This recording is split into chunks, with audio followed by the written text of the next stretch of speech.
ഓം ശാന്തി 16/9/2024 പ്രഭാതമുരളി. മധുരമായ കുട്ടികളെ, ഇത് അത്ഭുതകരമായ സത്സംഗമാണ്. ഇവിടെ നിങ്ങളെ ജീവിച്ചിരിക്കെ മരിക്കാൻ പഠിപ്പിക്കുന്നു. ജീവിച്ചിരിക്കെ മരിക്കുന്നവർ തന്നെയാണ് ഹംസമായി മാറുന്നത്. ചോദ്യം: നിങ്ങൾ കുട്ടികൾക്കിപ്പോൾ ഏത് ചിന്തയാണ് ഉള്ളത്? ഉത്തരം: നമുക്ക് വിനാശത്തിനു മുമ്പ് സമ്പന്നമായി മാറണം. ഏതു കുട്ടികളാണോ ജ്ഞാനത്തിലും യോഗത്തിലും ശക്തിശാലികളാകുന്നത്, അവർക്ക് മനുഷ്യരെ ദേവതകളാക്കി മാറ്റുന്നത് ശീലമായി, അതായത് ഹോബിയായി മാറുന്നു. അവർക്ക് സേവനമില്ലാതെ ഇരിക്കാൻ സാധിക്കില്ല. ജിന്നിനെ പോലെ ഓടിക്കൊണ്ടിരിക്കും. സർവീസിനോടൊപ്പം തന്നെ സ്വയം സമ്പന്നമായി മാറണം എന്ന കാര്യത്തിലും ചിന്തയുണ്ടാകും. ഓം ശാന്തി. ആത്മീയ അച്ഛനിരുന്ന് ആത്മീയ കുട്ടികൾക്ക് മനസ്സിലാക്കി തരികയാണ്. ആത്മാവ് ഇപ്പോൾ സാകാരത്തിലാണ്. മാത്രമല്ല, പ്രജാപിത ബ്രഹ്മാവിന്റെ സന്താനമാണ്. എന്തുകൊണ്ടെന്നാൽ ദത്തെടുത്തിരിക്കുകയാണ്. ഇവർ സഹോദരീ സഹോദരന്മാരാക്കി മാറ്റും എന്ന് നിങ്ങളെക്കുറിച്ച് എല്ലാവരും പറയാറുണ്ട്. ബാബ കുട്ടികൾക്ക് മനസ്സിലാക്കി തന്നിട്ടുണ്ട്. യഥാർത്ഥത്തിൽ നിങ്ങൾ ആത്മാക്കൾ സഹോദരങ്ങളാണ്.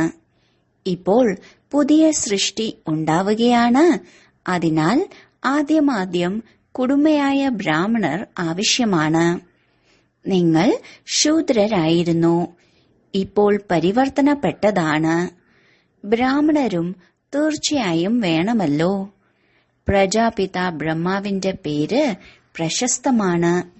ഈ കണക്കനുസരിച്ച് നമ്മൾ കുട്ടികൾ എല്ലാവരും സഹോദരീ സഹോദരങ്ങളാണ് എന്നും നിങ്ങൾ മനസ്സിലാക്കുന്നുണ്ട്. ആരെല്ലാം തന്നെ ബ്രഹ്മകുമാരൻ അഥവാ ബ്രഹ്മകുമാരി എന്ന് പറയുന്നുവോ, അവരെല്ലാം സഹോദരീ സഹോദരങ്ങളാണ്. എല്ലാവരും പ്രജാപിത ബ്രഹ്മാവിന്റെ സന്താനങ്ങളാണെങ്കിൽ തീർച്ചയായും സഹോദരീ സഹോദരങ്ങൾ ആയിരിക്കും. അറിവില്ലാത്തവർക്ക് ഇത് മനസ്സിലാക്കി കൊടുക്കണം. അറിവില്ലാത്തവരുമാണ്, ഒപ്പം അന്ധവിശ്വാസികളുമാണ്. ആരുടെ പൂജയാണോ ചെയ്യുന്നത്, ഇവർ ഇന്നയാളാണ് എന്ന് ആരെയാണോ വിശ്വസിക്കുന്നത്, അവർ ആരാണെന്ന് ഒട്ടും തന്നെ അറിയുന്നില്ല. ലക്ഷ്മി നാരായണന്റെ പൂജ ചെയ്യുന്നുണ്ട്. പക്ഷെ അവർ എപ്പോഴാണ് വന്നത്, എങ്ങനെയാണ് അവർ ദേവതയായി മാറിയത്, പിന്നീട് എവിടെ പോയി, ഇതൊന്നും ആർക്കും അറിയില്ല. എല്ലാവർക്കും നെഹ്റു മുതലായവരെ അറിയാം. ഹിസ്റ്ററിയും ജോഗ്രഫിയും എല്ലാം അറിയാം. എന്നാൽ ജീവിതകഥ അറിയുന്നില്ലെങ്കിൽ പിന്നെ അവരെ കൊണ്ട് എന്താണ് പ്രയോജനം? പൂജ ചെയ്യുന്നുണ്ട്, പക്ഷെ അവരുടെ ജീവിതകഥ എന്താണെന്ന് അറിയില്ല. മനുഷ്യരുടെ ജീവിതകഥയൊക്കെ അറിയാം, പക്ഷെ മൺമറഞ്ഞുപോയ മഹാന്മാരിൽ ഒരാളുടെ പോലും കഥ അറിയുന്നില്ല.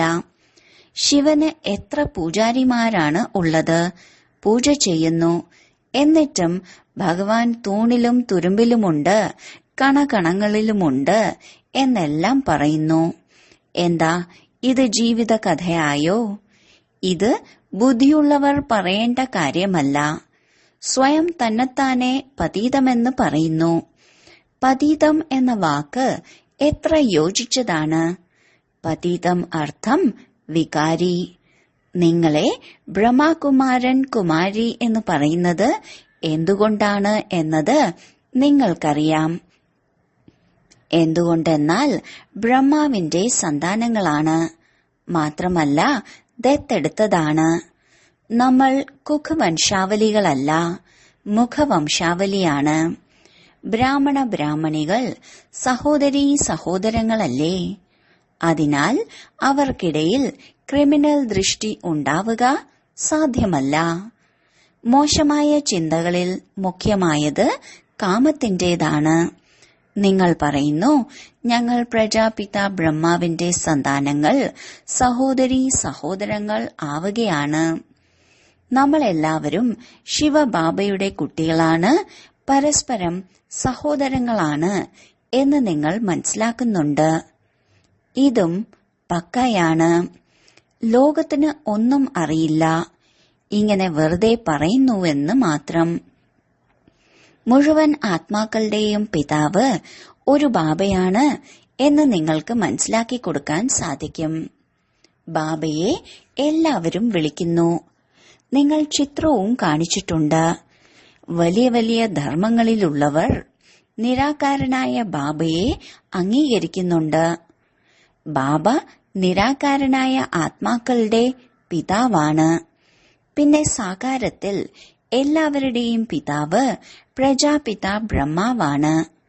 ബ്രഹ്മാവിലൂടെ പിന്നീട് വൃദ്ധി ഉണ്ടാകുന്നു. വൃക്ഷം വളർന്നുകൊണ്ടിരിക്കും. ഭിന്ന ഭിന്ന ധർമ്മങ്ങൾ വരികയും പോവുകയും ചെയ്യും. ആത്മാവ് ഈ ശരീരത്തിൽ നിന്ന് വേറിട്ടതാണ്. ശരീരം നോക്കിയിട്ട് പറയുന്നു, ഇവർ അമേരിക്കക്കാരാണ്, ഇവർ ഇന്നയാളാണ്. ആത്മാവിനെ അല്ല പറയുന്നത്. ആത്മാക്കൾ എല്ലാവരും ശാന്തിധാമത്തിലാണ് വസിക്കുന്നത്. പാർട്ട് അഭിനയിക്കാൻ അവിടെ നിന്നാണ് വരുന്നത്. എല്ലാവരും പുനർജന്മങ്ങൾ എടുക്കുന്നുണ്ട്. മാത്രമല്ല, മുകളിൽ നിന്നും ആത്മാക്കൾ വന്നുകൊണ്ടിരിക്കും എന്ന് നിങ്ങൾ എല്ലാ ധർമ്മത്തിലുള്ളവരോടും പറയൂ. അതിനാൽ ബാബ മനസ്സിലാക്കി തരികയാണ്, നിങ്ങളും മനുഷ്യരാണ്. മനുഷ്യർ ഈ സൃഷ്ടിയുടെ ആദി മധ്യ അന്ത്യം അഥവാ ഈ സൃഷ്ടിചക്രം എങ്ങനെയാണ് കറങ്ങുന്നത്, ഇതിന്റെ രചയിതാവാരാണ്, ഇത് കറങ്ങാൻ എത്ര സമയമെടുക്കുന്നുണ്ട് എന്നതെല്ലാം അറിഞ്ഞിരിക്കേണ്ടതല്ലേ. ഇത് നിങ്ങൾക്ക് മാത്രമേ അറിയൂ. ദേവതകൾക്ക് അറിയില്ല. മനുഷ്യർ തന്നെയാണ് ഇതറിഞ്ഞ് പിന്നീട് ദേവതയായി മാറുന്നത്. മനുഷ്യനെ ദേവതയാക്കി മാറ്റുന്നത് ബാബയാണ്. ബാബ തന്റെയും ഒപ്പം ഈ രചനയുടെയും പരിചയം നൽകുന്നു. നമ്മൾ ബീജരൂപനായ ബാബയുടെ ബീജരൂപരായ കുട്ടികളാണ് എന്നും നിങ്ങൾക്കറിയാം. ബാബ എങ്ങനെ ഈ തലകീഴായ വൃക്ഷത്തെ അറിയുന്നുവോ അതുപോലെ നമ്മളും മനസ്സിലാക്കി കഴിഞ്ഞു. മനുഷ്യന് ഒരിക്കലും ഇത് മനുഷ്യർക്ക് മനസ്സിലാക്കി കൊടുക്കാൻ സാധിക്കില്ല. പക്ഷെ നിങ്ങൾക്ക് ബാബ മനസ്സിലാക്കി തന്നിട്ടുണ്ട്. നിങ്ങൾ ഏതുവരെ ബ്രഹ്മാവിന്റെ കുട്ടികളായി മാറുന്നില്ലയോ അതുവരെ നിങ്ങൾക്കിവിടേക്ക് വരാൻ കഴിയില്ല. ഏതുവരെ മുഴുവൻ കോഴ്സും കേട്ട് മനസ്സിലാക്കുന്നില്ലയോ അതുവരെ നിങ്ങൾക്കെങ്ങനെ ബ്രാഹ്മണരുടെ സഭയിൽ ഇരിക്കാൻ കഴിയും? ഇതിനെ ഇന്ദ്രസഭ എന്നും പറയുന്നു. ഇന്ദ്രൻ ജലം കൊണ്ടുള്ള മഴയൊന്നും പെയ്യ്ക്കുന്നില്ല. ഇന്ദ്രസഭ എന്നാണ് പറയുന്നത്. മാലാഖയായി മാറേണ്ടതും നിങ്ങളാണ്. അനേക പ്രകാരത്തിലുള്ള മാലാഖകളെക്കുറിച്ച് പാടിയിട്ടുണ്ട്. ചില കുട്ടികൾക്ക് വളരെ ഭംഗിയുണ്ടെങ്കിൽ മാലാഖയെ പോലെയുണ്ട് എന്ന് പറയാറില്ലേ? പൗഡർ മുതലായവ പൂശി സുന്ദരമായി മാറുന്നു. സത്യയുഗത്തിൽ നിങ്ങൾ മാലാഖമാർ രാജകുമാരന്മാരായിരിക്കും. ഇപ്പോൾ നിങ്ങൾ ജ്ഞാനസാഗരനിൽ നിന്ന് ജ്ഞാനസ്നാനം ചെയ്യുന്നതിനാൽ മാലാഖകൾ അഥവാ ദേവീ ദേവതകളായി മാറുന്നു. നമ്മൾ എന്തിൽ നിന്നും എന്തായാണ് മാറുന്നത്? സദാ പവിത്രവും സദാ സുന്ദരവുമായ ബാബ അഥവാ യാത്രികൻ നിങ്ങളെ ഇങ്ങനെയാക്കി മാറ്റുന്നതിനായി കറുത്ത ശരീരത്തിൽ പ്രവേശിച്ചിരിക്കുകയാണ് എന്ന് നിങ്ങൾക്കറിയാം. ഇപ്പോൾ വെളുത്തവരാക്കി മാറ്റുന്നത് ആരാണ്? ബാബയ്ക്ക് വെളുത്തവരാക്കി മാറ്റേണ്ടി വരുമല്ലോ. സൃഷ്ടി ചക്രത്തിന് കറങ്ങുക തന്നെ വേണം. ഇപ്പോൾ നിങ്ങൾക്ക് വെളുത്തവരായി മാറണം. പഠിപ്പിക്കുന്നത് ജ്ഞാനസാഗരനായ ഒരേ ഒരു ബാബയാണ്. ബാബ ജ്ഞാനത്തിന്റെ സാഗരനും പ്രേമത്തിന്റെ സാഗരനുമാണ്. ബാബയ്ക്കായി പാടുന്ന മഹിമ ലൗകിക പിതാവിന് വേണ്ടി പാടാൻ സാധിക്കുമോ? ഇത് പരിധിയില്ലാത്ത ബാബയുടെ മാത്രം മഹിമയാണ്. വന്ന് ഞങ്ങളെ ഇങ്ങനെയുള്ള മഹിമയ്ക്ക് യോഗ്യരാക്കി മാറ്റൂ എന്നു പറഞ്ഞ് ആ ബാബയെ തന്നെയാണ് വിളിക്കുന്നത്.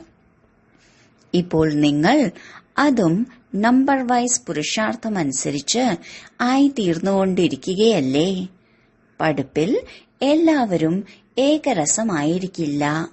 രാത്രിയും പകലും തമ്മിലുള്ള വ്യത്യാസമുണ്ടാകുമല്ലോ. നിങ്ങളുടെ അടുത്തേക്കും ഒരുപാട് പേർ വരും. തീർച്ചയായും ബ്രാഹ്മണനായി മാറണം. പിന്നീട് ചിലർ നല്ല രീതിയിൽ പഠിക്കും, ചിലർ കുറവായിരിക്കും. ആരാണോ പഠിപ്പിൽ ഏറ്റവും നല്ലത് അവർക്ക് മറ്റുള്ളവരെയും പഠിപ്പിക്കാൻ കഴിയും എന്നതും നിങ്ങൾക്ക് മനസ്സിലാക്കാൻ സാധിക്കും. ഇത്രയും കോളേജുകൾ തുറക്കുന്നുണ്ടല്ലോ. ബാബയും പറയുന്നു, ഇങ്ങനെയുള്ള കോളേജുകൾ തുറക്കൂ.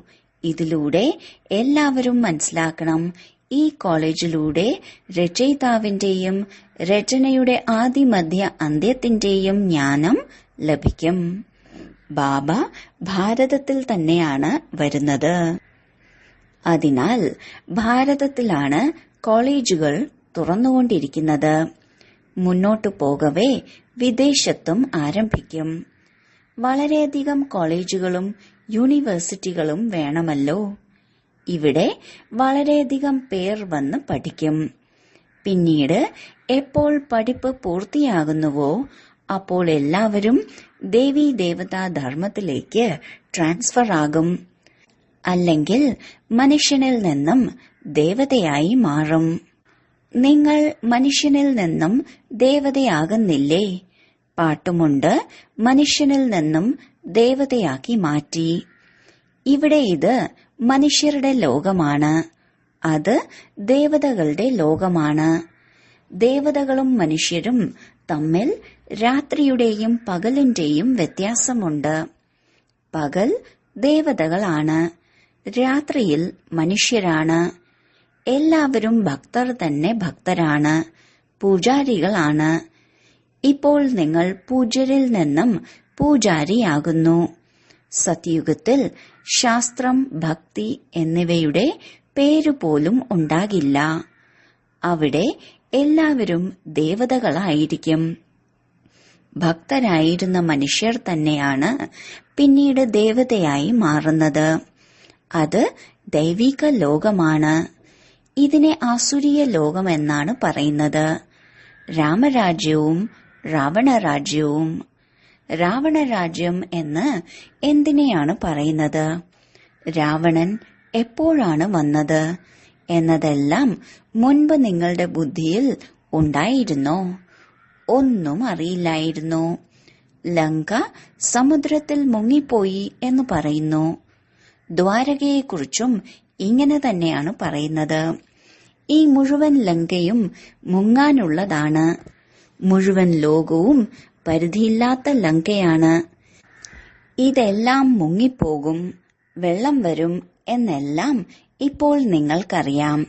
ബാക്കി സ്വർഗം മുങ്ങുമോ? എത്ര അളവില്ലാത്ത ധനമുണ്ടായിരുന്നു. ബാബ മനസ്സിലാക്കി തന്നിട്ടുണ്ട്. ഒരു സോമനാഥ ക്ഷേത്രം തന്നെ മുസ്ലിങ്ങൾ എത്ര തവണ കൊള്ളയടിച്ചു. നോക്കൂ, ഇപ്പോൾ ഒന്നുമില്ല. ഭാരതത്തിൽ അളവില്ലാത്ത ധനമുണ്ടായിരുന്നു. ഭാരതത്തെ തന്നെയാണ് സ്വർഗം എന്ന് വിളിക്കുന്നത്. ഇപ്പോൾ സ്വർഗം എവിടെയാണ്? ഇപ്പോൾ നരകമാണ്. വീണ്ടും സ്വർഗമുണ്ടാകും. സ്വർഗം ആരാണ് ഉണ്ടാക്കുന്നത്, നരകം ആരാണ് ഉണ്ടാക്കുന്നത് എന്ന് നിങ്ങളിപ്പോൾ മനസ്സിലാക്കിയിരിക്കുന്നു. രാവണരാജ്യം എത്ര സമയമുണ്ടാകും എന്നതും പറഞ്ഞു തന്നിട്ടുണ്ട്. രാവണരാജ്യത്തിൽ എത്രയധികം ധർമ്മങ്ങളാണ് ഉണ്ടാകുന്നത്. രാമരാജ്യത്തിൽ കേവലം സൂര്യവംശിയും ചന്ദ്രവംശിയും മാത്രമേ ഉണ്ടാകൂ. ഇപ്പോൾ നിങ്ങൾ പഠിക്കുകയാണ്. ഈ പഠിപ്പ് മറ്റാരുടെയും ബുദ്ധിയിൽ ഇല്ല. അവരെല്ലാവരും രാവണരാജ്യത്തിലാണ്. അയോഗ്യരാണ് എന്ന് എന്തുകൊണ്ടാണ് പറയുന്നത്? എന്തെന്നാൽ പതീതമായി മാറുന്നു. എന്നിട്ട് ദേവതകളുടെ യോഗ്യതയുടെ മഹിമയും തന്റെ അയോഗ്യതയുടെ മഹിമയും പാടുന്നു. ബാബ മനസ്സിലാക്കി തരുന്നു, നിങ്ങൾ പൂജ്യരായിരുന്ന സമയത്ത് പുതിയ ലോകമുണ്ടായിരുന്നു. വളരെ കുറച്ചു മനുഷ്യരെ ഉണ്ടായിരുന്നുള്ളൂ. മുഴുവൻ വിശ്വത്തിന്റെയും അധികാരി നിങ്ങളായിരുന്നു. ഇപ്പോൾ നിങ്ങൾക്ക് വളരെയധികം സന്തോഷം ഉണ്ടാകണം. സഹോദരീ സഹോദരങ്ങളാകുന്നുണ്ടല്ലോ. ഇവർ വീടുപേക്ഷിപ്പിക്കും എന്നവർ പറയുന്നു. പിന്നീട് അവർ തന്നെ വന്ന് പഠിപ്പ് നേടും. അപ്പോൾ ഇവിടെ വരുന്നതിലൂടെ ജ്ഞാനം വളരെ നല്ലതാണ് എന്ന് മനസ്സിലാക്കും. അർത്ഥം മനസ്സിലാക്കുന്നുണ്ടല്ലോ. സഹോദരീ സഹോദരൻ അല്ലെങ്കിൽ പവിത്രത എവിടെ നിന്ന് വരും?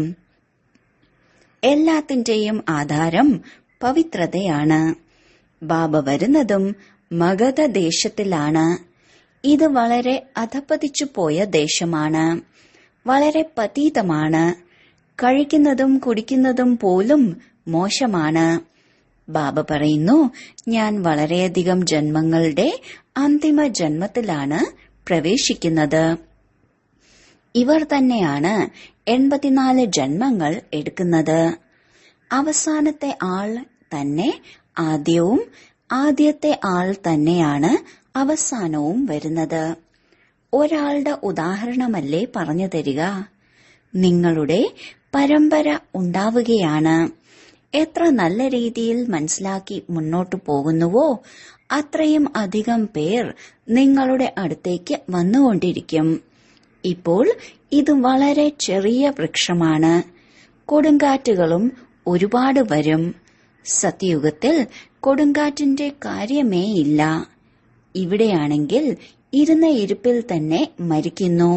മാത്രമല്ല ഇവിടെ നിങ്ങളുടെ യുദ്ധം മായയുമായിട്ടാണ്. അതിനാൽ മായയും പേടിപ്പിക്കുന്നു. സത്യയുഗത്തിൽ ഇങ്ങനെ ഉണ്ടാകില്ല. മറ്റൊരു ധർമ്മത്തിലും ഇങ്ങനെയുള്ള കാര്യങ്ങൾ ഉണ്ടാകില്ല. രാവണരാജ്യത്തെയും രാമരാജ്യത്തെയും മറ്റാരും മനസ്സിലാക്കുന്നില്ല. തീർച്ചയായും സത്സംഗങ്ങളിൽ പോകുന്നുണ്ട്. പക്ഷെ അവിടെ മരിക്കുന്നതിന്റെയും ജീവിക്കുന്നതിന്റെയും കാര്യമേ ഇല്ല. ഇവിടെയാണെങ്കിൽ കുട്ടികൾ ദത്തെടുക്കപ്പെടുകയാണ്. ഞങ്ങൾ ശിവബാബയുടെ കുട്ടികളാണ്, ബാബയിൽ നിന്ന് സമ്പത്ത് എടുക്കുകയാണ് എന്ന് പറയുന്നു. എടുത്തെടുത്ത് അവസാനം വീണുപോയാൽ സമ്പത്തും അവസാനിക്കും. ഹംസത്തിൽ നിന്ന് മാറി കൊക്കാവുന്നു. എന്നിട്ടും ബാബ ദയാഹൃദയനായതിനാൽ മനസ്സിലാക്കി തന്നുകൊണ്ടും ഇരിക്കുന്നു. ചിലർ വീണ്ടും ഉയരും. ആരാണോ ഉറപ്പോടെ ഇരിക്കുന്നത് അവരെയാണ് മഹാവീരൻ, ഹനുമാൻ എന്ന് വിളിക്കുന്നത്. നിങ്ങൾ മഹാവീരന്മാരും മഹാവീരണികളുമാണ്. ഏറ്റവും നല്ല യോദ്ധാവിനെയാണ് മഹാവീരൻ എന്ന് വിളിക്കുന്നത്. ആദിദേവനെയും മഹാവീരൻ എന്ന് വിളിക്കുന്നു. ഇതിലൂടെയാണ് ഈ മഹാവീരൻ ജനിക്കുന്നത്. പിന്നീട് വിശ്വത്തിൽ രാജ്യം ഭരിക്കും. നമ്പർ വൈസ് പുരുഷാർത്ഥമനുസരിച്ച് രാവണനുമേൽ വിജയം നേടുന്നതിനായി പുരുഷാർത്ഥം ചെയ്തുകൊണ്ടിരിക്കുകയാണ്.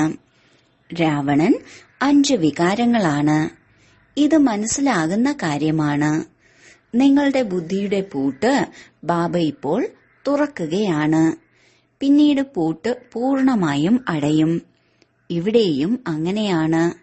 ആരുടെ പൂട്ടാണോ തുറന്നത് അവർ പോയി സേവനം ചെയ്യും. ബാബ പറയുന്നു, പോയി സേവനം ചെയ്യൂ. ചെളിക്കുഴിയിൽ വീണ് കിടക്കുന്നതാരാണോ അവരെ രക്ഷിക്കൂ. അല്ലാതെ നിങ്ങളും ചെളിക്കുഴിയിൽ വീഴൂ എന്നല്ല. നിങ്ങൾ പുറത്തു വന്ന് മറ്റുള്ളവരെയും പുറത്തെടുക്കൂ. വിഷയവൈതരണി നദിയിൽ അപരം അപാരമായ ദുഃഖമാണ് ഉള്ളത്. ഇപ്പോൾ അപരം അപാരമായ സുഖത്തിലേക്ക് പോകണം.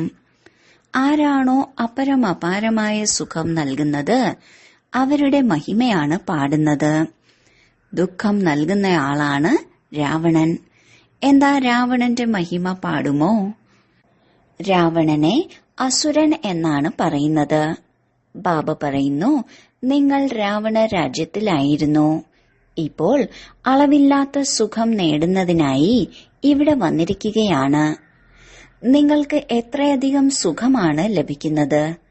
എത്ര സന്തോഷത്തോടെ ഇരിക്കണം. മാത്രമല്ല വളരെ ശ്രദ്ധയോടെയും ഇരിക്കണം. സ്ഥാനം നമ്പർ അനുസരിച്ചാണ് ലഭിക്കുന്നത്.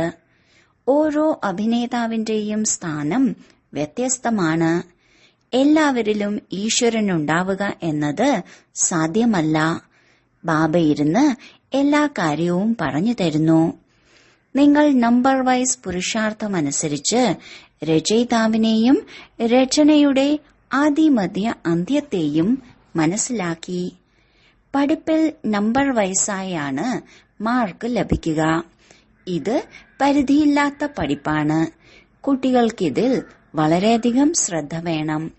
പഠിപ്പ് ഒരു ദിവസം പോലും നഷ്ടപ്പെടുത്തരുത്.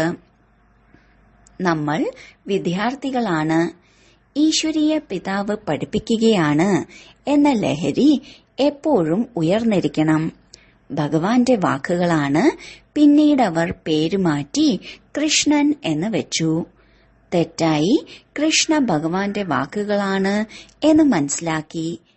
എന്തുകൊണ്ടെന്നാൽ ഭഗവാന്റെ തൊട്ടടുത്തുള്ളത് കൃഷ്ണനാണ്.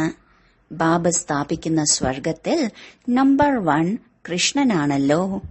ഈ ജ്ഞാനം ഇപ്പോൾ നിങ്ങൾക്ക് ലഭിച്ചിരിക്കുന്നു. നമ്പർ വൈസ് പുരുഷാർത്ഥമനുസരിച്ച് തന്റെ മംഗളം ചെയ്യുന്നു. ഒപ്പം മറ്റുള്ളവരുടെയും മംഗളം ചെയ്യുന്നു.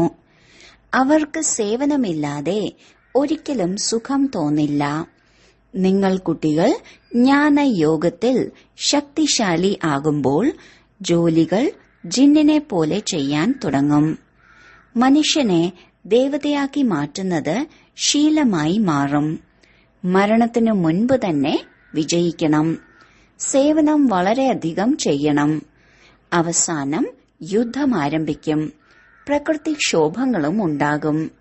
ശരി, വളരെ കാലത്തെ വേർപാടിന് ശേഷം തിരികെ കിട്ടിയ മധുരമധുരമായ ആത്മീയ സന്താനങ്ങൾക്ക് മാതാവും പിതാവുമായ ബാബ്ദാദയുടെ സ്നേഹസ്മരണകളും പുലർക്കാല വന്ദനവും. ആത്മീയ പിതാവിന്റെ ആത്മീയ കുട്ടികൾക്ക് നമസ്കാരം. ധാരണയ്ക്കുള്ള മുഖ്യസാരം: 1. അവസാനത്തിൽ നിന്നും ആദ്യമെത്തുന്നതിനായി മഹാവീരരായി മാറി പുരുഷാർത്ഥം ചെയ്യണം. മായയുടെ കൊടുങ്കാറ്റിൽ ഇളകരുത്. ബാബയ്ക്ക് സമാനം ദയാഹൃദയരായി മാറി മനുഷ്യരുടെ ബുദ്ധിയുടെ പൂട്ട് തുറക്കുന്നതിനുള്ള സേവനം ചെയ്യണം. 2. ജ്ഞാനസാഗരത്തിൽ ദിവസവും ജ്ഞാനസ്നാനം ചെയ്ത് ദേവതയായി മാറണം. ഒരു ദിവസം പോലും പഠിപ്പ് മുടക്കരുത്. നമ്മൾ ഭഗവാന്റെ വിദ്യാർത്ഥികളാണ്. ഈ ലഹരിയിൽ ഇരിക്കണം. വരദാനം: ഗംഭീരതയാകുന്ന ഗുണത്തിലൂടെ ഫുൾ മാർക്ക് നേടുന്ന ഗംഭീരതയുടെ ദേവനും ദേവിയുമായി ഭവിക്കട്ടെ. വർത്തമാനകാലത്ത് ഗൗരവത്തോടെ ഇരിക്കുന്ന ഗുണം വളരെ വളരെ ആവശ്യമാണ്. എന്തെന്നാൽ ധാരാളം സംസാരിക്കുന്ന ശീലമാണ് ഇപ്പോഴുള്ളത്. വായിൽ വരുന്നത് പറയുന്നു. ആരെങ്കിലും ഒരു നല്ല കാര്യം ചെയ്തിട്ട് അതിനെ വർണ്ണിച്ചുകൊണ്ടിരുന്നാൽ പകുതി ഫലം ഇല്ലാതാകുന്നു. പകുതി മാത്രമേ ശേഖരിക്കപ്പെടുകയുള്ളൂ.